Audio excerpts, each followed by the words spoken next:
Hello, this is Kamlesh Ahuja sir की chemistry class. Last class में हम क्रिस्टल फील्ड थ्योरी डिस्कस कर रहे थे, तो लास्ट क्लास को ही मैं आगे कंटिन्यूस कर रहा हूँ। और लास्ट क्लास को आगे कंटिन्यूस करने से पहले क्रिस्टल फील्ड थ्योरी जो मैं लास्ट क्लास में पढ़ा चुका हूँ उसके बारे में थोड़ा सा डिस्कस कर लेते हैं, थोड़ा सा समअप दे देता हूँ, रिवाइज करा देता हूँ मैं। इसमें crystal field theory basically complex की आयनिक अप्रोच है। यहाँ पर मेटल आयन और लिगेंड के बीच में इलेक्ट्रोस्टैटिक फोर्स ऑफ अट्रैक्शन और रिपल्शन है, और ये पूरा का पूरा आयनिक अप्रोच पर ही बेस्ड है। इसमें जो लिगेंड है, लिगेंड जब इन्फानाइट पर होता है, लिगेंड जब इन्फानाइट पर होता है तो उस समय सेंटर मेटल केटायन का जो डी ऑर्बिटल है, 3D ऑर्बिटल है अगर 3D सीरीज है तो, और 4D ऑर्बिटल है अगर 4D सीरीज है तो मैंने 3D सीरीज का एग्जांपल लिया था लास्ट क्लास में, आपको ध्यान हो तो Fe+2 का लिया था। तो जब इन्फानाइट से लिगेंड सेंटर मेटल केटायन की तरफ आता है, जब इन्फानाइट से लिगेंड सेंटर मेटल केटायन की तरफ आता है तो जैसे वो फाइनाइट पे पहुंचता है, फाइनाइट पे पहुंचने का मतलब सेंटर मेटल केटायन और लिगेंड के बीच में इंटरेक्शन होने लग जाता है। तो इंटरेक्शन का मतलब मैंने क्लियर किया था, इंटरेक्शन का मतलब एक मैंने क्लियर किया था कि अट्रैक्शन और रिपल्शन दोनों से ही है। तो लिगेंड और सेंटर मेटल केटायन, तो सेंटर मेटल केटायन का जो पॉजिटिव चार्ज है और लिगेंड के बीच में अट्रैक्शन फोर्स तो है ही, लेकिन लिगेंड का जो नेगेटिव चार्ज है, लिगेंड का जो नेगेटिव चार्ज है वो 3D सब ऑर्बिट जो है उसके अंदर जो 5D ऑर्बिटल्स है जिनकी एनर्जी आपस में सेम है उनको हम बोलते हैं डीजेनरेट एनर्जी लेवल्स। तो डी सब ऑर्बिट में 5 डीजेनरेट एनर्जी लेवल्स हैं। तो ये जो 5D सब ऑर्बिट के ये जो 5D ऑर्बिटल्स है जिनकी एनर्जी आपस में सेम है, इनको डीजेनरेट एनर्जी लेवल्स कह रहे हैं। ये डीजेनरेट एनर्जी लेवल्स या ये 3D ऑर्बिटल्स और लिगेंड के बीच में रिपल्शन फोर्स स्टार्ट होता है, क्योंकि 3D ऑर्बिटल्स हैं तो 3D ऑर्बिटल्स में इलेक्ट्रॉन्स हैं, तो इलेक्ट्रॉन्स पे नेगेटिव चार्ज है और ligand itself negative charge carry किए हुए रहता है, या फिर लोन पेयर तो है ही उसके पास। तो कुल मिला के क्या होता है, लिगेंड और जो डीजेनरेट डी ऑर्बिटल्स है सेंटर मेटल केटायन के, उनके बीच में जो रिपल्शन स्टार्ट होता है, उनके बीच में जो इंटरेक्शन स्टार्ट होता है, इस इंटरेक्शन को हम बोलते हैं फील्ड इफेक्ट ऑफ लिगेंड।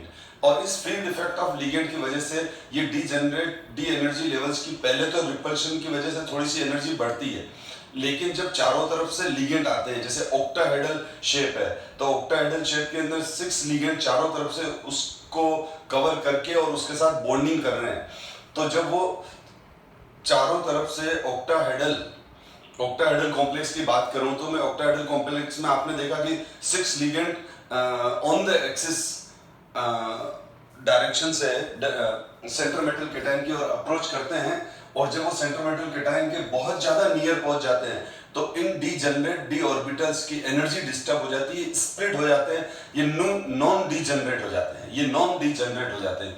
इसको हम बोलते हैं क्रिस्टल फील्ड स्प्लिटिंग। फिर मैंने आपको ये भी बताया था कि जो डी ऑर्बिटल्स होते हैं वो दो तरह के होते हैं। एक तो बिटवीन द एक्सिस होते हैं डी ऑर्बिटल्स, डबल डम्बेल होते हैं एक्सेप्ट डी जेड स्क्वायर। तो ये जो डबल डम्बेल होते हैं इनको दो पार्ट में डिवाइड किया हुआ है। एक तो on the axis d orbitals होते हैं, ये on the axis d orbitals हैं, on the axis d orbitals हैं, और इन on the axis d orbitals को हम T2G सेट कहते हैं। तो ये ऊपर जो लिखे हुए हैं T2G सेट है, इसमें जो भी ये डबल डम्बेल बने हुए हैं, ये सारे डबल डम्बेल के जो चारों ही लोब हैं 1 2 3 4, ये बिटवीन द एक्सिस हैं। अगर ये लोब्स या ये डंबल, लोब तो कितने हो गए 1 2 3 4, ये 4 लोब्स हो गए, ठीक है। तो अगर ये लोब्स जो हैं 1 2 3 4, ये सारे के सारे लोब दो एक्सिस के बीच में अगर ओरिएंटेड हैं तो हम इसको बोलेंगे between the axis D orbital. अब जैसे यहाँ पर ये जो डी ऑर्बिटल्स हैं, ये जो लोब्स हैं वो x और y ऑर्बिटल के बीच में है तो ये dxy हो जाएगा। अगर ये लोब y और z के बीच में है तो dyz ऑर्बिटल हो जाएंगे, जो लास्ट क्लास में मैंने अच्छे से डिस्कस करा हुआ है। उसके बाद दूसरे आ जाते हैं on the axis d orbitals. तो जो ये on the axis d orbitals होते हैं, इसमें क्या होता है कि ये जो लोब्स हैं वो एक्सिस के ऊपर ही होते हैं, ठीक है। और dz स्क्वायर में, वैसे dz स्क्वायर का स्ट्रक्चर डबल डम्बेल नहीं है, इसका जो स्ट्रक्चर है, इसका जो शेप है वो आपको दिख ही रहा है कि एक डम्बेल होता है और एक इलेक्ट्रॉन की रिंग होती है। इलेक्ट्रॉन की रिंग का मतलब इलेक्ट्रॉनिक क्लाउड की रिंग होती है, बेसिकली इनके इलेक्ट्रॉनिक क्लाउड सही है। तो डी जेड स्क्वायर का इलेक्ट्रॉनिक क्लाउड ऐसा बनता है, एक तो जेड एक्सिस पर डंबल होता है और प्लेन पर एक्स वाई प्लेन पर इलेक्ट्रॉनिक क्लाउड की रिंग बनती है। तो ये वाले दोनों जो हैं, इन दोनों ऑर्बिटल्स को हम on the axis D orbital बोलते हैं और हम दोनों ऑर्बिटल्स को कलेक्टिवली ईजी सेट बोलते हैं। तो यहाँ ये हम डिस्कस कर चुके थे। फिर मैंने आपको बताया था जब हम बात करते हैं तो ये इस तरह से हमने डी ऑर्बिटल्स में ये डिस्कस किया हुआ है हमने, जो आपको लास्ट क्लास में मैं पढ़ा चुका हूँ और ये भी पढ़ा चुका हूँ। और फिर मैंने crystal field splitting in octahedral complex discuss किया था, जो तो उसके अंदर मैंने बताया था कि ऑक्टाहेड्रल कॉम्प्लेक्स के अंदर डी ऑर्बिटल जो ये सेंटर मेटल केटायन है, ये जो सेंटर मेटल केटायन है और ये सेंटर मेटल केटायन, ठीक, ये M लिखा है पर पॉजिटिव चार्ज है इस पे, ये सेंटर मेटल केटायन है। और इस सेंटर मेटल केटायन में जो लिगेंड आता है वो इनफाइनाइट से जब सेंटर मेटल केटायन की तरफ अप्रोच करता है तो वो ऑन द एक्सिस आता है। जैसे एक लिगेंड है वो यहाँ है, यहाँ आता है, यहाँ आएगा और यहाँ आके एक मिनिमम, इन दोनों के बीच में एक मिनिमम डिस्टेंस पर आकर स्टॉप हो जाएगा और ये आ जाएगा, ये आ गया, ये आ गया और ये आ गया और ये आ गया। तो यहाँ पर हमारा क्या बन गया, ये ऑक्टाहेड्रल कॉम्प्लेक्स बन गया। अब ऑक्टाहेड्रल कॉम्प्लेक्स के अंदर ये जेड एक्सिस है, ये माइनस जेड हो गया, ये वाई एक्सिस हो गया, ये माइनस वाई एक्सिस हो गया, ये एक्स एक्सिस हो गया, माइनस एक्सिस। तो यहाँ पर जो लिगेंड जो है वो ऑन द एक्सिस आ रहे हैं। तो यहाँ पर ये जो डबल डंबल दिख रहा है, ये वाला जो डबल डंबल दिख रहा है, ये जो डबल डंबल है, ये डी ऑर्बिटल है बेटा। ये तो सेंटर मेटल केटायन हो गया और ये इसका डबल डंबल हो गया। तो ये जो डबल डंबल हो गया वो कौन सा हो गया, ये वाला ये जो ऑर्बिटल है ये है d x square y square, ठीक है। और इधर से यहाँ पर इसी के ऊपर ये जो मैंने अभी बताया, ये वाला ये ऑर्बिटल हो गया डी जेड स्क्वायर। यानी कहने का मतलब ये हुआ कि ऑक्टाहेड्रल कॉम्प्लेक्स के अंदर लिगेंड जो है वो डायरेक्टली किसको रिपेल कर रहा है, लिगेंड डायरेक्टली रिपेल कर रहा है d x square y square और डी जेड स्क्वायर, जो इनको क्या, इसको हम क्या बोलते हैं, ईजी ऑर्बिटल्स। तो लिगेंड डायरेक्टली धक्का मारता है, लिगेंड डायरेक्टली रिपेल करता है। किसको रिपेल करता है, ऑक्टाहेड्रल कॉम्प्लेक्स में लिगेंड डायरेक्ट रिपल्शन फोर्स देता है किसको, इन दोनों डी ऑर्बिटल्स के इलेक्ट्रॉनिक क्लाउड्स को। इस वजह से क्या हो जाता है, इन दोनों ऑर्बिटल्स की ईजी सेट की एनर्जी जो पहले ओरिजिनल एनर्जी थी उससे इंक्रीज हो जाती है और डी ऑर्बिटल स्प्लिट हो जाते हैं, ठीक है। तो ऑक्टाहेड्रल कॉम्प्लेक्स के अंदर क्या होता है, ऑक्टाहेड्रल कॉम्प्लेक्स के अंदर जो डीजेनरेट डी ऑर्बिटल्स हैं वो T2G और EG में स्प्लिट हो जाते हैं, जिसमें से EG हायर एनर्जी का हो जाता है और T2G लोअर एनर्जी का हो जाता है। जिसमें से क्या हो जाता है, ये T2G तो लोअर एनर्जी का हो गया, EG हायर एनर्जी का हो गया। ये EG हायर एनर्जी का इसलिए हो गया कि मैंने अभी बताया कि लिगेंड डायरेक्टली किसको फोर्स दे रहे हैं, रिपल्शन, और लिगेंड डायरेक्टली इन दोनों ऑर्बिटल्स को यानी EG सेट को d x square y square और डी जेड स्क्वायर ऑर्बिटल को डायरेक्टली रिपेल कर रहे हैं और रिपल्शन से क्या हो जाता है, एनर्जी इंक्रीज हो जाती है। और अब एनर्जी कंजर्वेशन है तो जितना एनर्जी EG सेट का इंक्रीज होता है उतना ही इन T2G का डिक्रीज हो जाता है। तो अगर मैं अपन वापस देखें तो यहाँ पर लिगेंड इनफाइनाइट पर है तो इसलिए डीजेनरेट एनर्जी लेवल से फिर थोड़ा सा एक पर्टिकुलर डिस्टेंस पर आया, जैसे लिगेंड फाइनाइट पर आया, यानी जो डी ऑर्बिटल्स को लिगेंड रिपल करना स्टार्ट कर रहा है, तो जैसे रिपल्शन लगा किसके ऊपर, इन डी ऑर्बिटल्स के ऊपर, तो उसकी पहले थोड़ी एनर्जी रेस हो गई।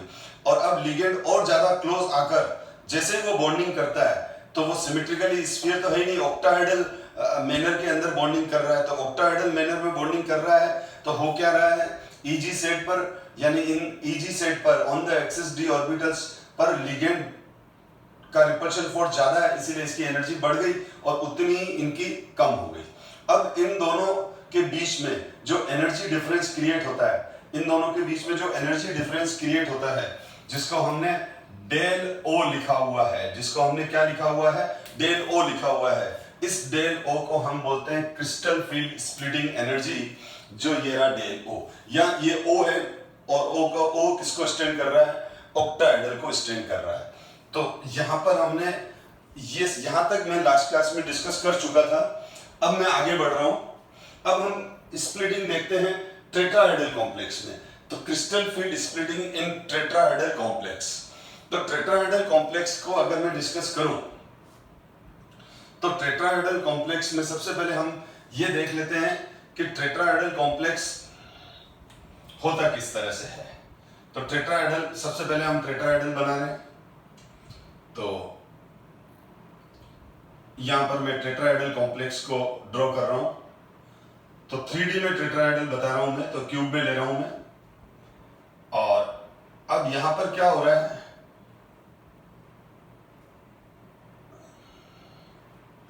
ये सेंट्रल मेटल केटायन है, ये सेंट्रल मेटल केटायन है, और यहां पर ये एक लिगेंड है और दूसरा लिगेंड यहां पर है, और तीसरा यहां पर है और चौथा यहां पर है। अगर मैं ये चारों लिगेंड हैं, इन चारों को अगर मैं मिलाता हूं, ये देख लो आप, तो ये टेट्राहेड्रल स्ट्रक्चर बन जाता है। तो ये टेट्राहेड्रल कॉम्प्लेक्स है। तो अगर 3D में थ्री डी टेट्राहेड्रल बनाने के लिए मैंने क्यूब यूज किया है, ठीक है। तो अब आप देख लो, ये तो हो गया हमारा सेंट्रल मेटल केटायन, ये सेंट्रल मेटल केटायन और ये चारों लिगेंड, और ये हमारा टेट्राहेड्रल कॉम्प्लेक्स है जो एग्जैक्ट टेट्राहेड्रल दिख भी रहा है। तो टेट्राहेड्रल कॉम्प्लेक्स ऐसा होता है जिसमें सेंट्रल मेटल केटायन के चारों तरफ लिगेंड कवर किए हुए होते हैं। अब अगर हम ये देखें तो ये जो आ रहा है वो क्या आ रहा है, ये हमारा एक्स एक्सिस हो गया और ये हमारा माइनस एक्स एक्सिस हो गया। इधर जेड एक्सिस हो गया, ये जेड एक्सिस हो गया,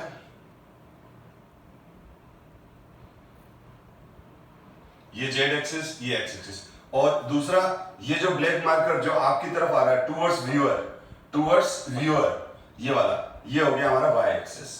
तो इसका मतलब यहां पर जो लिगेंड आ रहा है, यहां पर जो लिगेंड्स आ रहे हैं वो बिटवीन द एक्सिस आ रहे हैं।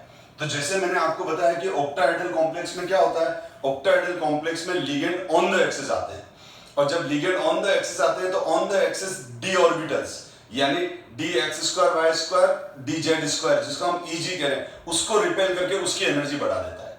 लेकिन यहां पर लिगेंड बिटवीन द एक्सिस आ रहा है, तो between the axis D orbital और लिगेंड का आमना सामना हो रहा है। लिगेंड और between the axis D orbital एक दूसरे को डायरेक्ट फेस कर रहे हैं। तो जब लिगेंड उसके नियर आएगा सेंट्रल मेटल केटायन के, तो जो T2G सेट है, यानी DXY, DXZ, DYZ, इन तीनों ऑर्बिटल पर रिपल्शन होने की वजह से इन तीनों की एनर्जी इंक्रीज हो जाती है। तो यहां पर वही वाली बात है, यहां पर ये आ जाएगा, ये डी ऑर्बिटल,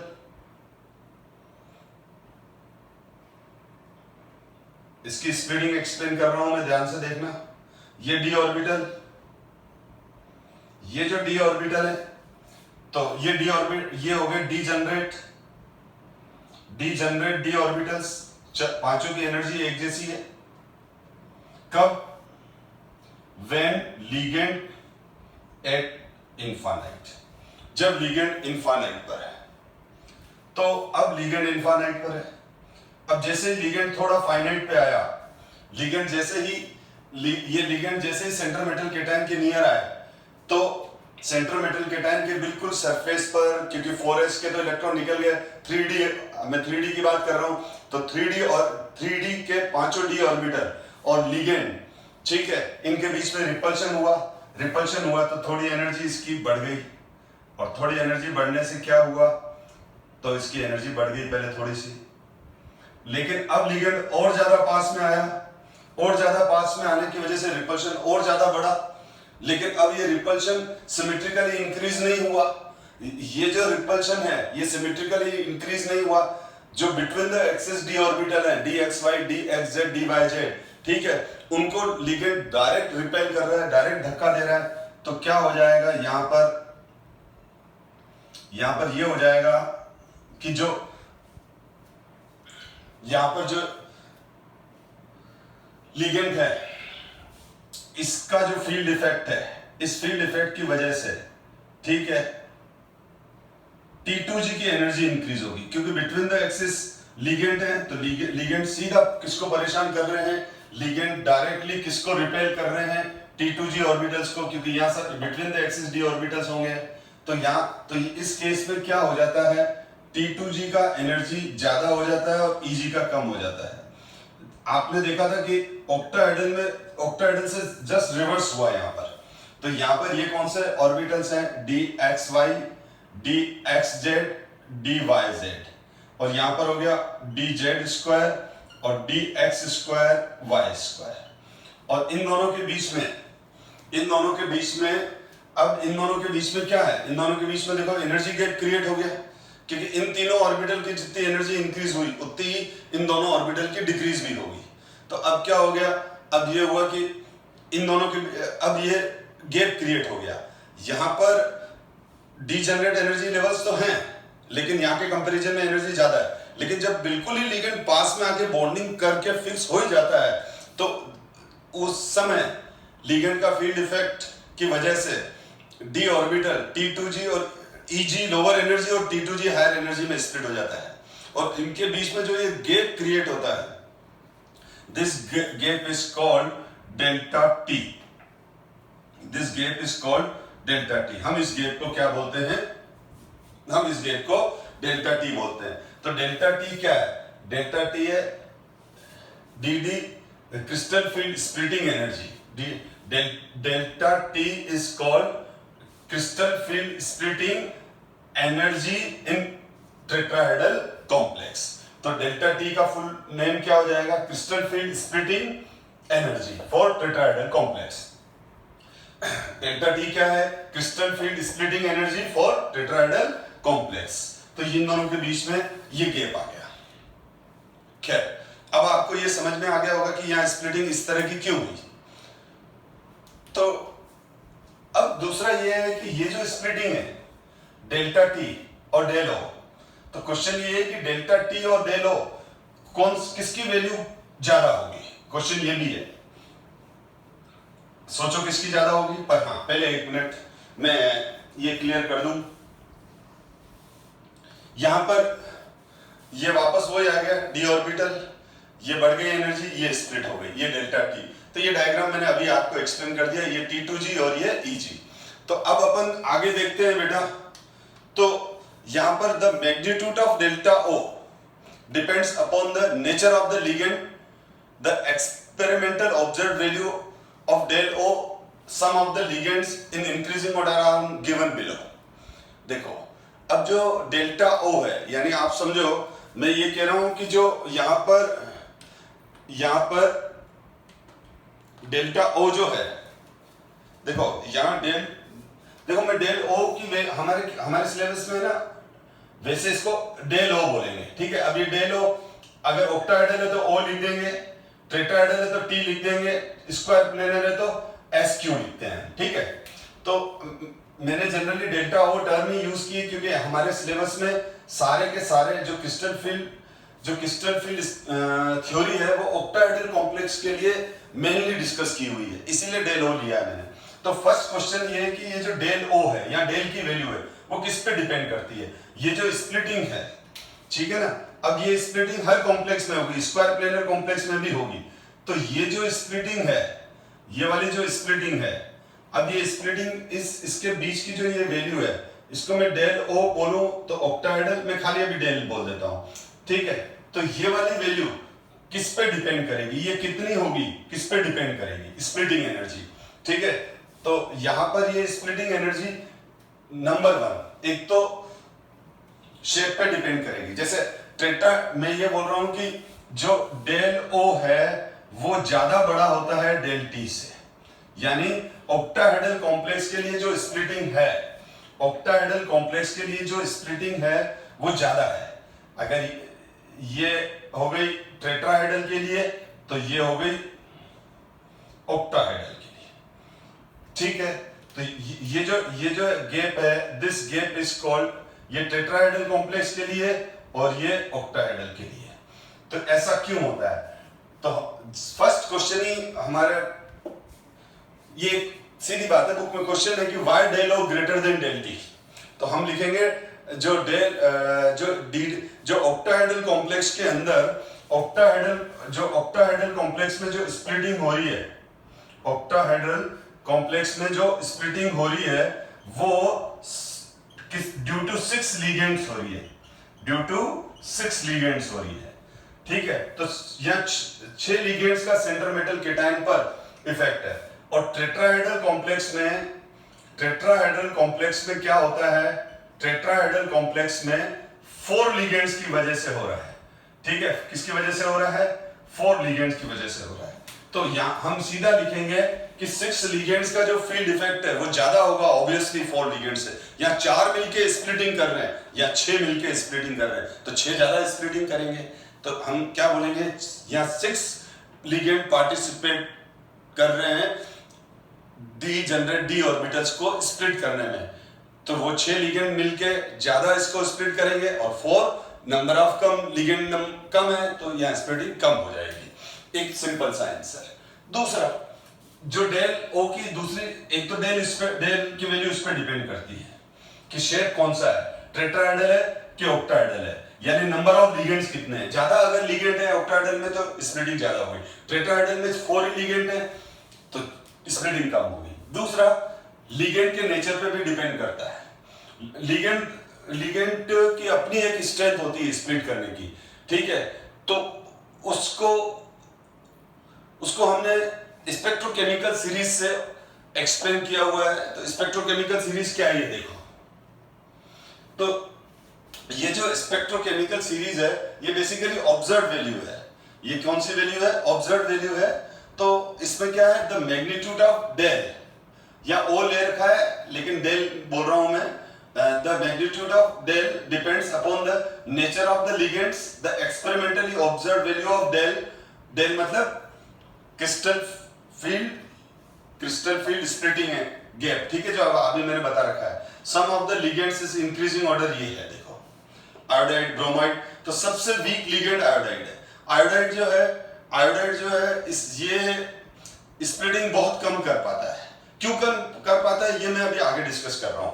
आयोडाइड का जो स्प्लिटिंग है वो सबसे कम होता है, फिर उससे ज्यादा ब्रोमाइड करेगा, उससे ज्यादा सल्फाइड करेगा, thiocyanide, chlorido, fluorido, hydroxo, oxo, aqua, isocyano, amine, ethane one two diamine, cyanide and cobalt.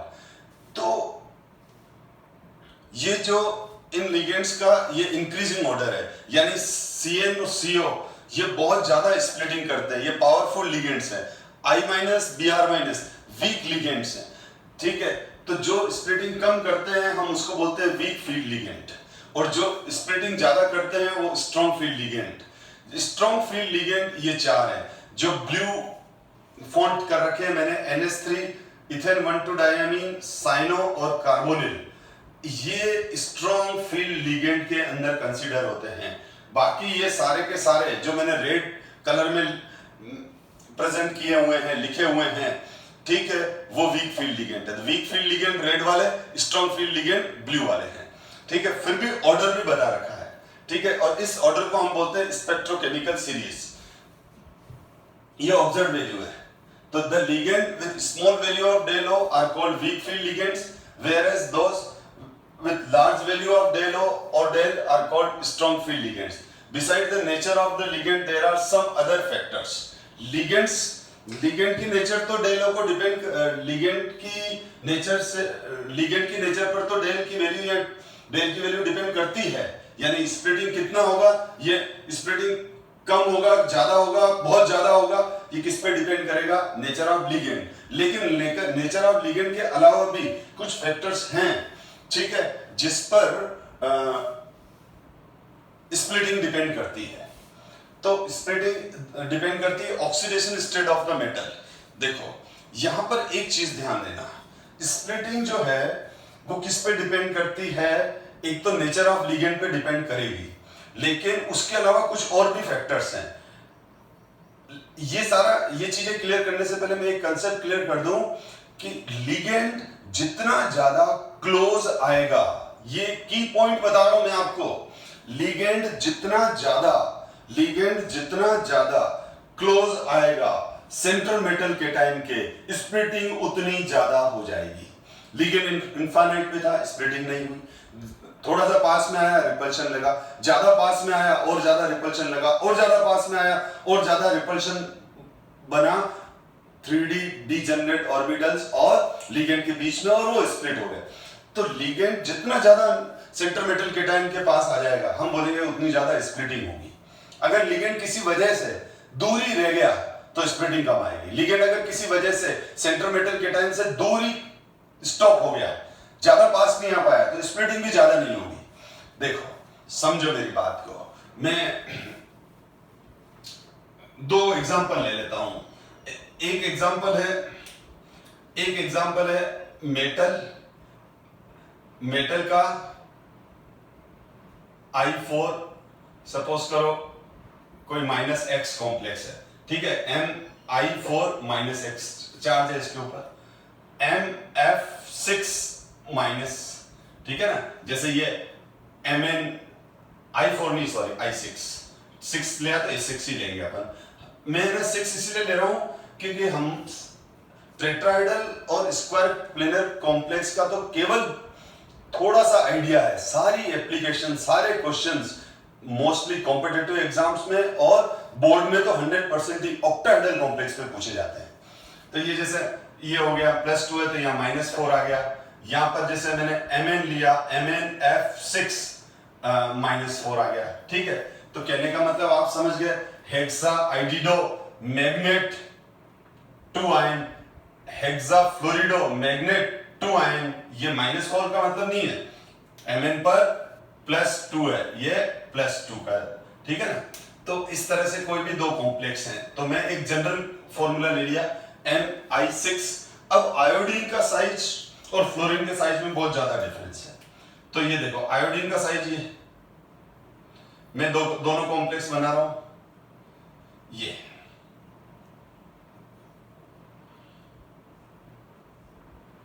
अब दोनों केस में सेंटर में मैं मेटल लिख रहा हूं, सेंटर में मेटल लिख दिया। अब यहां पर छोटे आयोडाइड का साइज छोटा, अपन को मालूम है fluorine, chlorine, bromine, iodine top to bottom आते हैं तो साइज बढ़ता है। आयोडीन इतना है तो क्लोरीन और बड़ा हो जाएगा, ब्रोमीन और बड़ा हो जाएगा और आयोडीन और बड़ा हो जाएगा। तो आयोडाइड का स्फीयर सबसे बड़ा है, आयोडाइड का स्फीयर क्या हो गया, सबसे ज्यादा बड़ा है। तो फ्लोरीन क्या होगा, जब ऑक्टाहेड्रल मैनर में आएगा तो चारों, ये देखो चारों बहुत पास पास में आ गए, ये तो स्क्वायर पे आ गए और ये ऊपर आ गए। तो आप देखो ये जो फ्लोरीन है, ठीक है, ये जो फ्लोरीन है ये चारों बहुत पास पास में आ गए। तो फ्लोराइड का साइज ज्यादा छोटा होने की वजह से फ्लोराइड जो है ये फ्लोराइड से बेटा, ठीक है। तो फ्लोराइड ज्यादा नियर आ गए किसके, फ्लोराइड ज्यादा नियर आ गए कॉम्प्लेक्स के, ठीक है। ये इसका स्ट्रक्चर बना दिया मैंने। और आयोडाइड का साइज बड़ा है, अब आयोडाइड का साइज बड़ा है तो बड़ा साइज होने की वजह से क्या, ये चारों प्लेन पे आए और ये, यानी कहने का मतलब क्या हुआ, कहने का मतलब ये हुआ कि ये स्क्वायर,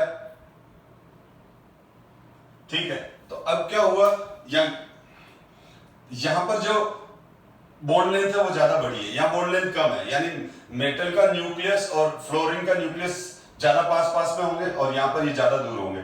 तो यहां पर क्या, आयोडाइड का साइज बड़ा है तो स्टेरिक हिंड्रेंस आ गया, अभी अंदर नहीं जा पाएगा, ये बड़े बड़े साइज के हैं तो यहाँ स्टेरिक हिंड्रेंस आ गया। स्टेरिक हिंड्रेंस का मतलब समझ गए, बड़े बड़े हैं तो ये ज्यादा पास में नहीं आ सकते हैं।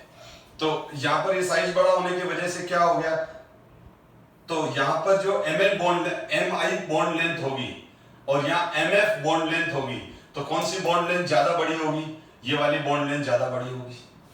आयोडाइड ये जो लिगेंड है, I- जो लिगेंड है वो सेंट्रल मेटल केटाइन के ज्यादा नियर नहीं आ पाएगा क्योंकि उसको एडजस्ट होने के लिए भी तो जगह चाहिए।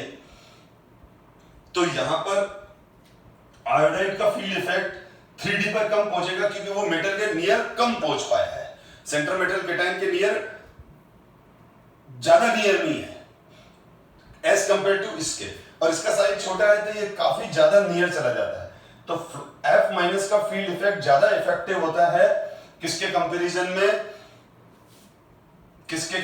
में, फ्लोराइड के कंपैरिजन में। इसीलिए फ्लोराइड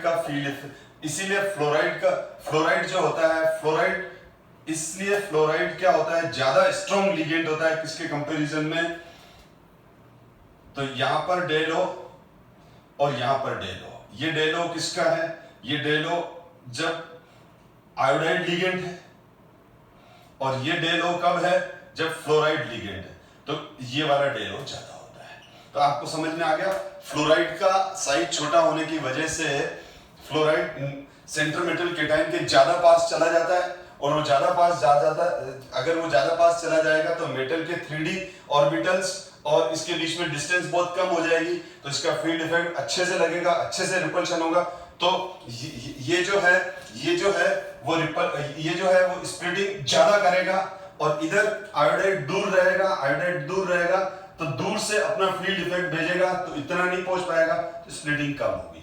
ठीक है, इसका मतलब फ्लोराइड से ज्यादा स्ट्रॉन्ग लिगेंड Cl- होगा, Cl- से ज्यादा स्ट्रॉन्ग लिगेंड Br- होगा, और फ्लोराइड सबसे ज्यादा स्ट्रॉन्ग, हाँ सही है, और उस फ्लोराइड सबसे ज्यादा स्ट्रॉन्ग लिगेंड होगा, और फ्लोराइड से वीक होगा, मैंने गलत बोल दिया था, फ्लोराइड वीक लिगेंड, फ्लोराइड जो है वो स्ट्रॉन्ग लिगेंड है किसके कंपैरिजन में, मैं लिख देता हूं, जो फ्लोराइड लिगेंड है। अब अगर मैं लिगेंड की स्ट्रेंथ की बात करूं तो हमारे पास फ्लोराइड, क्लोराइड, ब्रोमाइड और आयोडाइड है।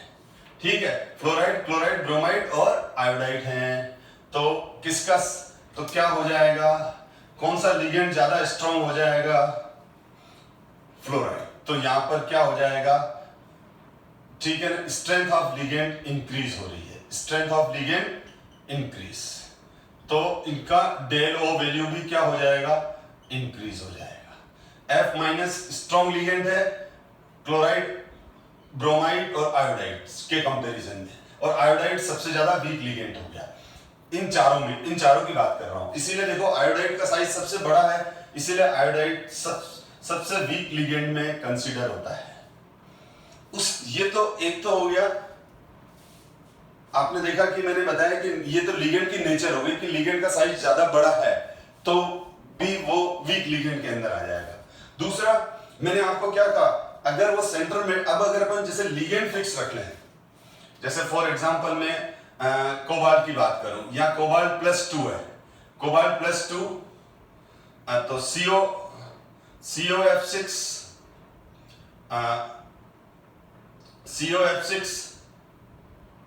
-4 और COF6 -3।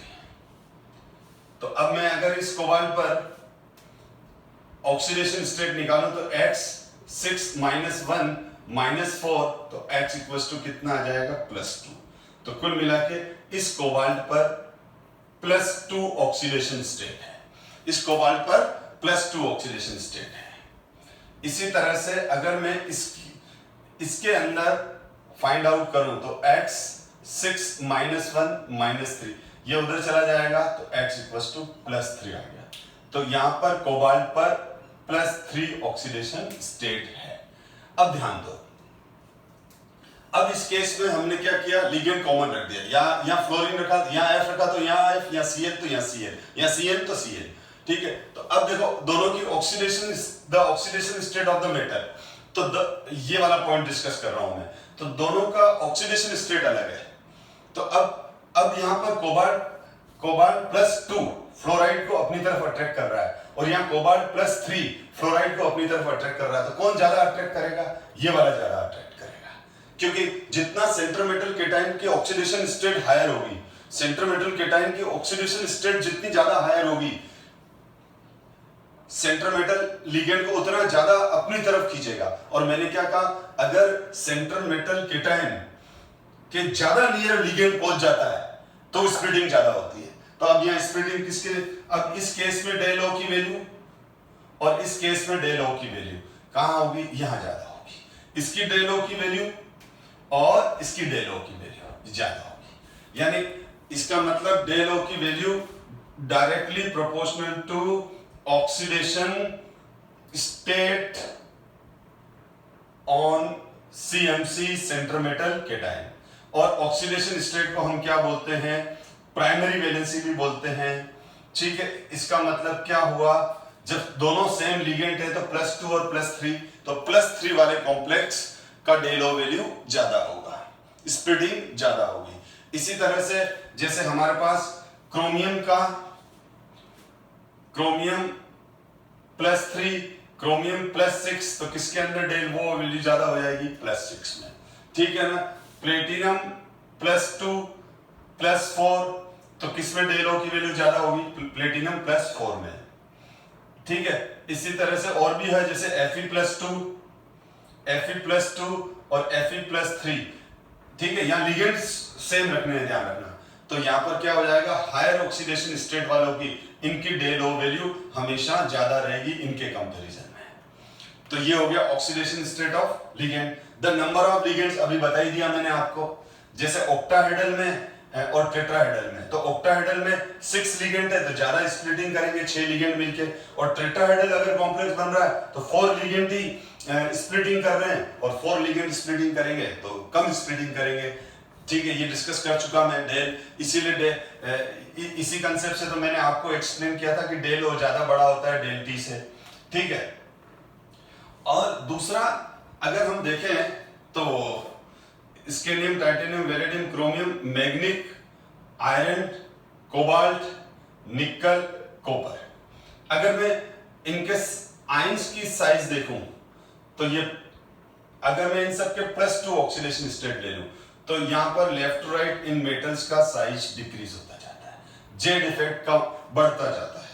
तो मैं जब लेफ्ट टू राइट आगे बढ़ूंगा तो क्या हो जाएगा, लेफ्ट टू राइट आगे बढ़ूंगा तो size of metal ion M2+ ion क्या हो जाता है, डिक्रीज।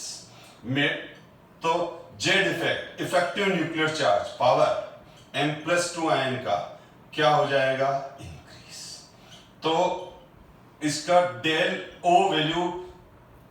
Value increase. अब ऑक्टाहेड्रल है तो डेल ओ लिख देंगे, टेट्राहेड्रल है तो डेल्टा टी लिख देंगे।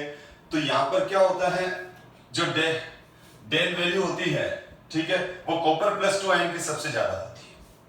ठीक है, क्योंकि इसका साइज सबसे छोटा होता है कॉपर +2 का, तो साइज कॉपर +2 का साइज छोटा है, जेड इफेक्ट ज्यादा, तो जिसका जेड इफेक्ट ज्यादा होगा, यानी जेड इफेक्ट का मतलब न्यूक्लियस का effect, effective nuclear charge, nucleus का इफेक्ट बाहर तक जो पहुंचता है उसको हम क्या बोलते हैं, जेड इफेक्ट। ठीक है, जैसे किसी मैग्नेट का जो मैग्नेटिक फील्ड है वो जितना ज्यादा बाहर आ रहा है हम बोलते हैं उसका इफेक्ट उतना ज्यादा है।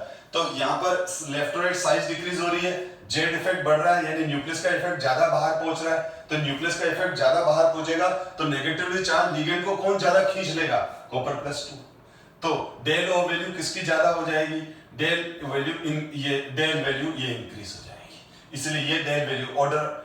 ठीक है, और ये ध्यान रखना, डेल वैल्यू जितनी ज्यादा होगी उतनी ज्यादा स्टेबिलिटी आएगी, स्टेबिलिटी ऑफ कॉम्प्लेक्स होता है। ये मैं अभी फर्दर क्लासेस में ये मैं प्रूव भी करके बताऊंगा। ठीक है, तो जिसके ये हमेशा ध्यान रखो, किसी भी क्रिस्टल में डेल की वैल्यू जितनी ज्यादा होगी, स्प्लिटिंग जितनी ज्यादा होगी, वो क्रिस्टल उतना ज्यादा स्टेबलाइज होगा। लेकिन ये वाला पॉइंट मैं वापस स्टेबिलिटी ऑफ कॉम्प्लेक्स में, यानी मेरी नेक्स्ट क्लास में मैं डिस्कस करूंगा, क्योंकि वो इस क्लास में डिटेल में नहीं आने वाला। नेक्स्ट क्लास में ये कंसेप्ट बहुत डिटेल में आने वाला है कि हम डेल वैल्यू से स्टेबिलिटी कैसे फाइंड आउट करते हैं। लेकिन उसका कंक्लूजन यही आएगा कि जिसका डेल ज्यादा है उसकी स्टेबिलिटी भी ज्यादा आएगी।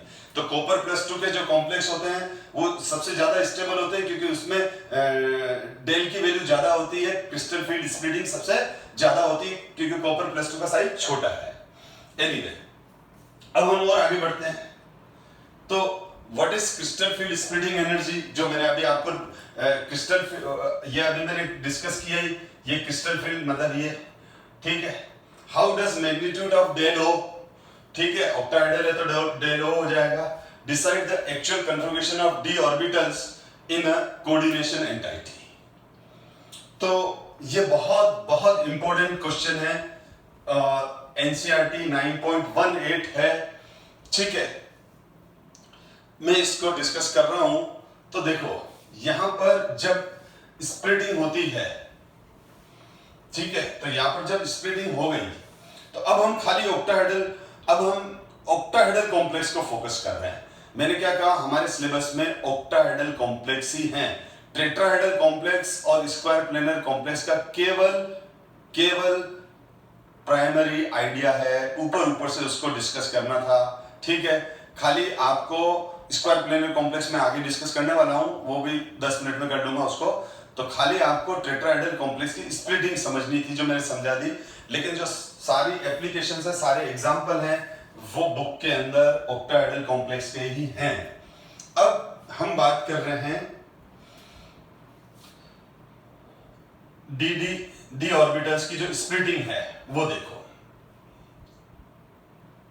तो मैं इसको यहां दो पार्ट में डिवाइड कर रहा हूं, वीक फील्ड कॉम्प्लेक्स और स्ट्रॉन्ग फील्ड कॉम्प्लेक्स।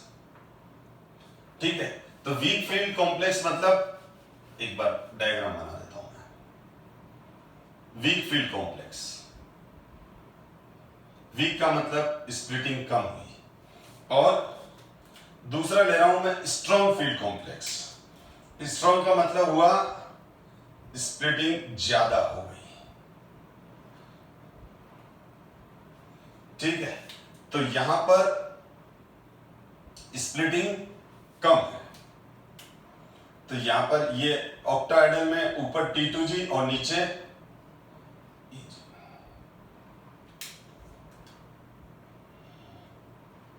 ये T2G और ये EG।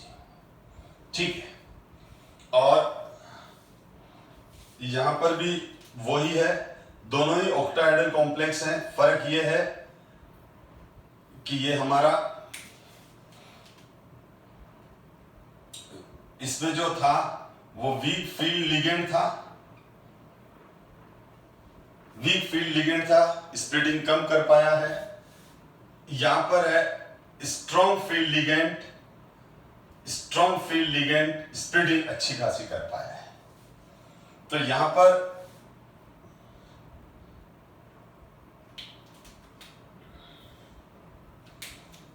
है डेल ओ डैश बोल रहा हूं मैं यहां पर इसको, और यहां पर बोल रहा हूं मैं डेल ओ। तो जो डेल ओ डैश है, डेल ओ डैश जो है, और ये जो डेल ओ है, इसमें कौन ज्यादा है? डेल ओ ज्यादा है। इसमें कौन ज्यादा है? डेल ओ ज्यादा है, क्योंकि ये तो स्ट्रॉन्ग के लिए है और ये वीक के लिए है। लेकिन ठीक है, तो स्प्लिटिंग डेल ओ डैश है और डेल ओ की है। अब हम यहां पर ये डिसाइड कर रहे हैं कि इलेक्ट्रॉनिक कन्फिग्रेशन कैसे बनेंगे। तो ये इलेक्ट्रॉनिक कन्फिग्रेशन मैं एक एग्जांपल दूं आपको। ठीक है, पहले तो ये हो गया कि वीक फील्ड लिगेंड का स्प्लिटिंग कम है, तो स्प्लिटिंग कम बताएंगे। ये अब दोनों ऑक्टाहेड्रल ही है, दोनों, ये वीक फील्ड ऑक्टाहेड्रल कॉम्प्लेक्स है, ये स्ट्रॉन्ग फील्ड ऑक्टाहेड्रल कॉम्प्लेक्स है। पर है ना, मैं एक एग्जांपल ले लेता हूं पहले। ये K4FeCN6, तो जो K4FeCN6 है, इसको मैं आयोनाइज किया, क्या बन गया? 4K plus FeCN6 -4। अब अगर इस पर मैं ऑक्सीडेशन स्टेट निकालूं तो +2 आएगी। ठीक है, अब मैं आयरन की बात कर रहा हूं, तो Fe आयरन का इलेक्ट्रॉनिक कन्फिग्रेशन होता है 3d6। आयरन का इलेक्ट्रॉनिक कन्फिग्रेशन क्या था? 3d6 4s2। ये 3d6 4s2।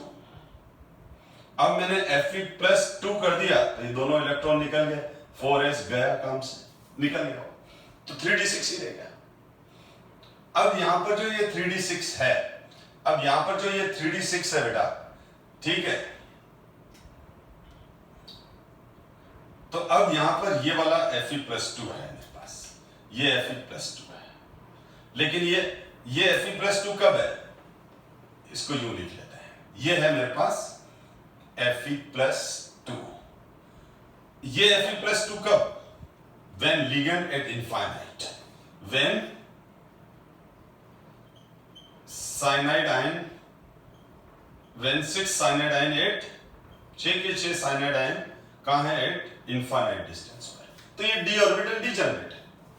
अब जैसे ही इससे 6 cyanide ion कंबाइन करेंगे तो लिगेंड का फील्ड इफेक्ट आ जाएगा। तो मैं वो डायरेक्ट बना रहा हूं।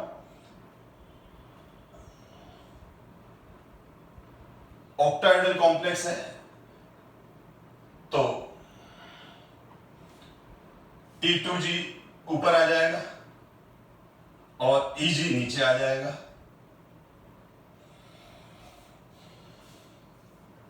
सॉरी, उल्टा बोल दिया। EG ऊपर है और T2G नीचे रहेगा।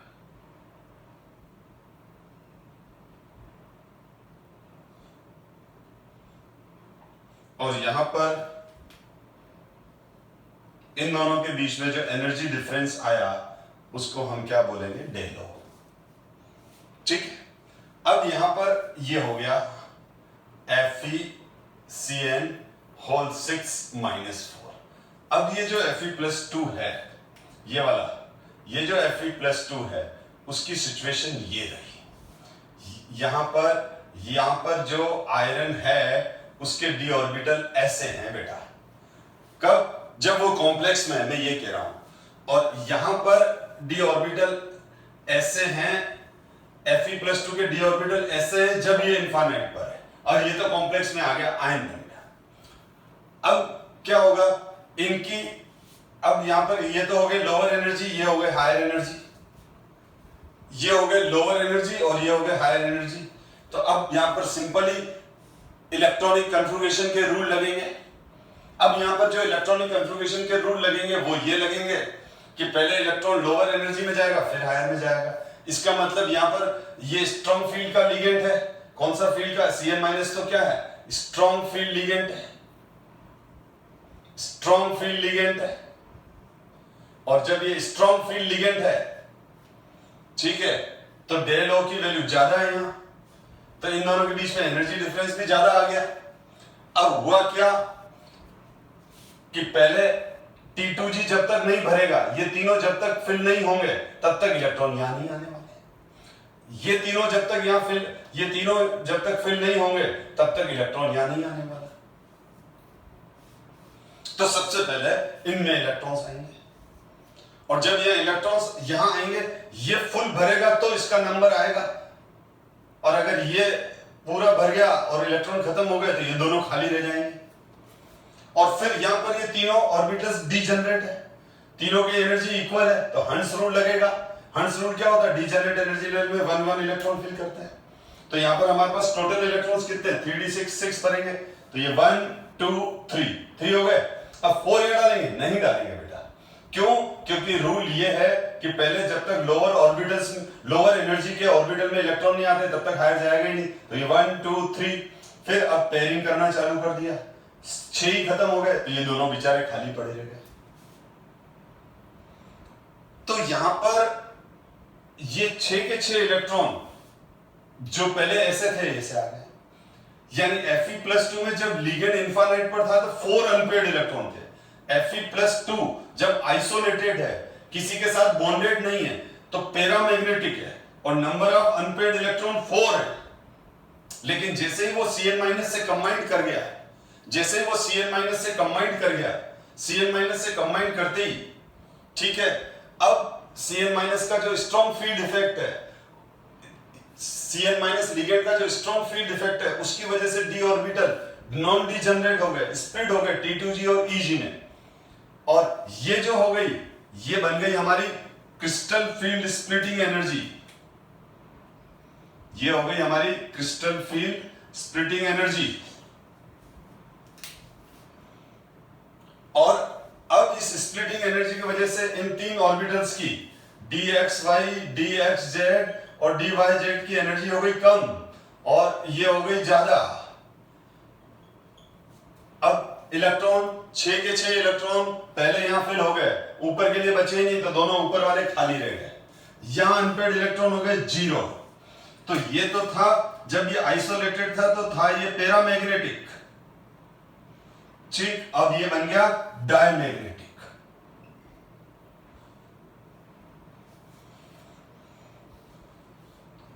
वीबीटी ने